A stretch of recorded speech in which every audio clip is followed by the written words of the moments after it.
তো নতুন একটা রেসিপি নিয়ে চলে এলাম। আজকের রেসিপিটা একদম গরম গরম ভাত আর গরম গরম রুটির সাথে দুর্দান্ত একটা রেসিপি। তো স্কিপ না করে রেসিপিটা দেখতে থাকো, আশা করবো ভালো লাগবে। তো যারা আমার ভিডিওটা দেখা শুরু করছে তাদের অসংখ্য অসংখ্য ধন্যবাদ, অনেক অনেক ভালোবাসা। তো চলো স্কিপ না করে দেখতে থাকো। থাম্বনেল দেখে তোমরা বুঝেই গেছো কি রেসিপি। তো আমি কিভাবে এই রেসিপিটা বানাই সেটাই তোমাদের সাথে একটু শেয়ার করে নিলাম।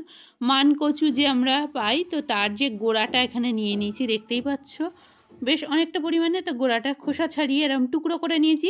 এগুলো এবার একটা গ্রেটারের সাহায্যে গ্রেট করে নেব। তো এক হাতে দেখো গ্রেট করছি আর এক হাতে মোবাইল ধরা। তো সেইভাবে গ্রেট করাটা তোমাদের সাথে শেয়ার করতে পারছি না, তোমরা সবাই জানো। এই দেখো এখান দিয়ে আস্তে আস্তে মানকচুগুলো বেরিয়ে আসছে। তো এইভাবে গ্রেট করে নিয়েছি। কতটা মিহি গ্রেট হয়েছে দেখে বুঝতেই পারছো।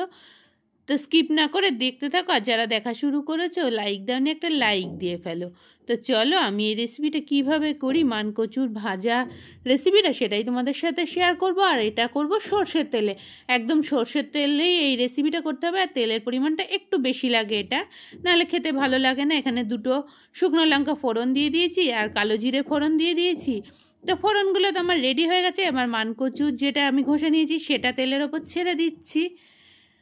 তো এইভাবে রেসিপিটা একবার করবে, এক থালা ভাত আরামসে উঠে যাবে। আবার গরম গরম রুটির সাথেও দুর্দান্ত লাগে। কিন্তু কাঁচা মানকচু বাটা তো আমরা সবাই খাই, সেটাও ভাত দিয়ে ভালো লাগে। আর এটা একবার খেয়ে দেখবে কিভাবে করছি সেটাও দেখতে থাকো। এর মধ্যে এখন পরিমাণ মতো লবণ দিয়ে দিচ্ছি, কারণ এটা শুকিয়ে আরও অনেকটা কমে যাবে। শুকনো লঙ্কার গুঁড়ো দিয়ে দিচ্ছি, তোমরা এখানে কাঁচা লঙ্কাও বেটে নিতে পারো মিক্সিতে। তা আমি শুকনো লঙ্কা গুঁড়ো দিয়ে রেসিপিটা করছি, কিন্তু রেসিপিটা করতে একভাবে নাড়াচাড়া করতে হবে, না হলে কিন্তু কড়াইয়ে আটকে যাবে। আর আটকে গেলে পুড়ে গেলে একটুও খেতে ভালো লাগবে না। তো এর মধ্যে এখন বেশ কিছুটা নারকেল কোড়া দিয়ে দিচ্ছি। দিয়ে এবার সমস্ত কিছু একসাথে অনেকক্ষণ ধরে নাড়াচাড়া করতে হবে, কিন্তু একদম শুকনো শুকনো হয়ে যাবে ততক্ষণ পর্যন্ত এইভাবেই নাড়াচাড়া করতে হবে। আর ততক্ষণ যারা ফেসবুক থেকে দেখছো আমার পেজটা ফলো করে দাও, আর যারা ইউটিউব থেকে দেখছো সেই সব বন্ধুরা সাবস্ক্রাইব করে পাশে থাকা বেল নোটিফিকেশনটা অন করে দিও। এতে সমস্ত ভিডিও তোমাদের কাছে সবার আগে পৌঁছে যাবে। আর পুরনো বন্ধুরা যেমন কাছে আছো, সাথে আছো আমার, সেরকমই থাকো। আর যারা নতুন আছো তারা যদি মনে করো আমার চ্যানেলটা এসে ভালো লেগে গেছে, তাহলে আমার সাথে জুড়ে যেও। আর আমার সমস্ত ভিডিওগুলো তাহলে তোমরা সবাই কিন্তু আগে আগে পেয়ে যাবে। তো চলো এখন নাড়াচাড়া করছি। দেখতে পাচ্ছ কড়াইয়ে আটকে যাচ্ছে, এটা কিন্তু একভাবেই নেড়ে যেতে হবে, আবারও বলছি, কারণ ছেড়ে দিলেই তলায় আটকে যাবে। তলায় আটকে গেলে একটুও ভালো লাগবে না। আর একটু মিষ্টি দিয়ে দিয়েছি, এটা একটু মিষ্টির পরিমাণটা একটু বেশি হবে, একটু অল্প ঝাল আর মিষ্টি মিশিয়ে বেশ সুন্দর একটা মণ্ড তৈরি হয়ে যাবে একদম, দেখো ভাজতে ভাজতে। তো সেটাই করছি, যেহেতু একটু মিষ্টি মিষ্টি ভাত রুটি দুটোর সাথেই ভালো লাগে কিন্তু। তো এতক্ষণ যারা ধৈর্য ধরে দেখছো তাদের অসংখ্য অসংখ্য ধন্যবাদ। মানকচু তো আমরা তরকারি করে বা কাঁচা বাটাও অনেকেই খেয়ে থাকি। তা এইভাবে অবশ্যই কিন্তু একটু ট্রাই করবে। দেখতে পাচ্ছ কড়াই কীভাবে আটকে আটকে যাচ্ছে, আর সেইভাবেই এই রান্নাটা করতে হবে। তো আমার রান্নাটা কিন্তু অনেকটা পরিমাণ হয়ে এসছে, দেখতে পাচ্ছ অনেকটা পরিমাণে কমেও গেছে মানকচুটা।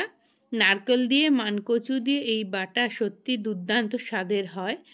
তো চলো আমার কিন্তু রেসিপিটা প্রায় কমপ্লিট। দেখো কড়াইয়ের মধ্যে একদম লেগে লেগে যাচ্ছে, তার মানে যখন কড়াইয়ের গায়ে এইভাবে লেগে লেগে যাবে তখন বুঝবে একদম মানকচুটা রেডি হয়ে গেছে।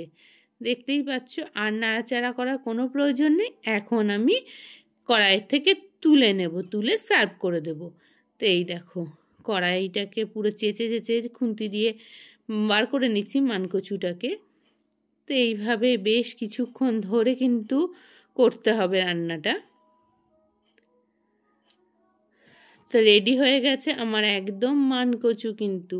এখন আমি নামিয়ে নিচ্ছি, নামিয়ে নিয়ে পরিবেশন করে তোমাদের দেখাচ্ছি কেমন হয়েছে জানাবে। কিন্তু শেষ মুহূর্তে বেশ কিছুক্ষণ কিন্তু নাড়াচাড়া করতে হবে, না হলে একটু কাঁচা থেকে গেলে খেতে কিন্তু একটুও ভালো লাগবে না।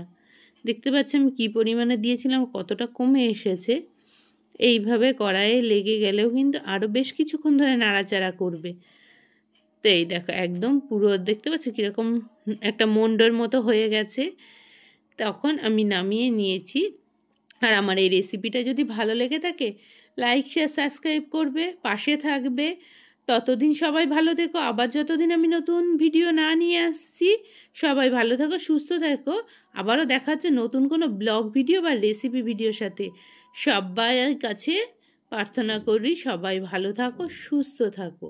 আর এইভাবে সবাই সবার পাশে থাকো। সবার পাশে না থাকলে কেউ কিন্তু এক পাও আমরা আগাতে পারবো না।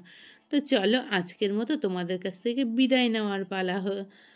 এটা অবশ্যই একবার ট্রাই করবে, তাহলে বুঝতে পারবে এটা খেতে কতটা সুন্দর হয়।